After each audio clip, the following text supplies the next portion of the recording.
광야에서 생활하던 어느 날 고라, 다단, 아비람이 백성들을 선동하기 시작했어요.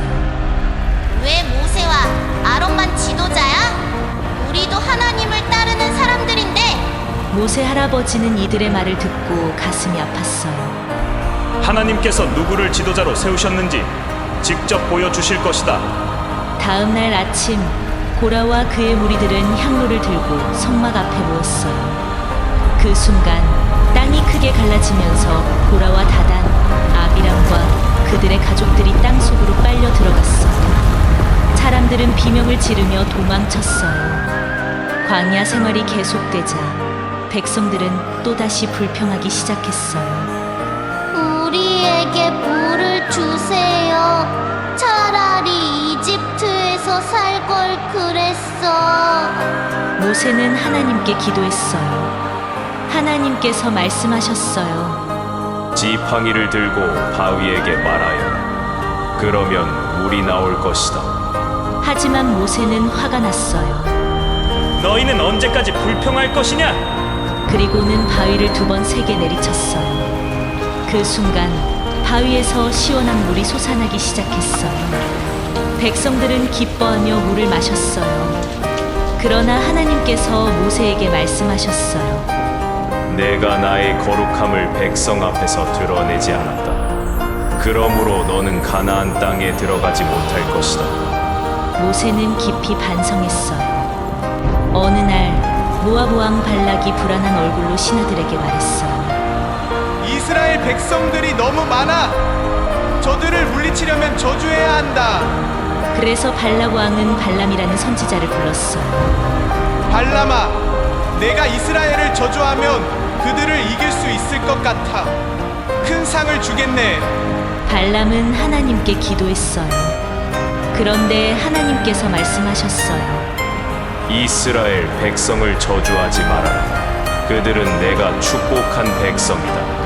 발람은 발락의 부탁을 거절했어요. 하지만 발락 왕이 더 많은 선물을 가져왔어요.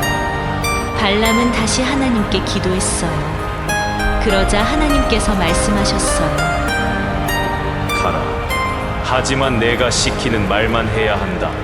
발람은 나귀를 타고 발락 왕에게 가고 있었어요.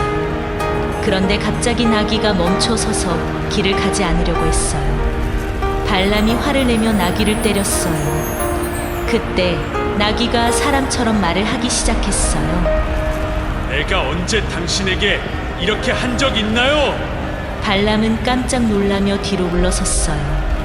그 순간 하나님의 천사가 칼을 들고 길을 막고 서 있는 것이 보였어요. 천사가 말했어요. 내 나귀가 아니었으면 너는 이미 죽었을 것이다. 발람은 땅에 엎드려 회개했어요. 발락 왕은 발람이 오자 기뻐하며 말했어요. 어서 이스라엘을 저주해라. 발람은 높은 곳에 올라가 이스라엘 백성을 바라보았어요. 그리고 하나님께 기도했어요. 그런데 입에서 나온 말은 저주의 말이 아니라 축복의 말이었어요. 이 백성은 하나님께서 축복하신 백성이다. 발락 왕은 화가 났어요. 무슨 짓이냐? 저주하라고 했더니 축복을 하다니.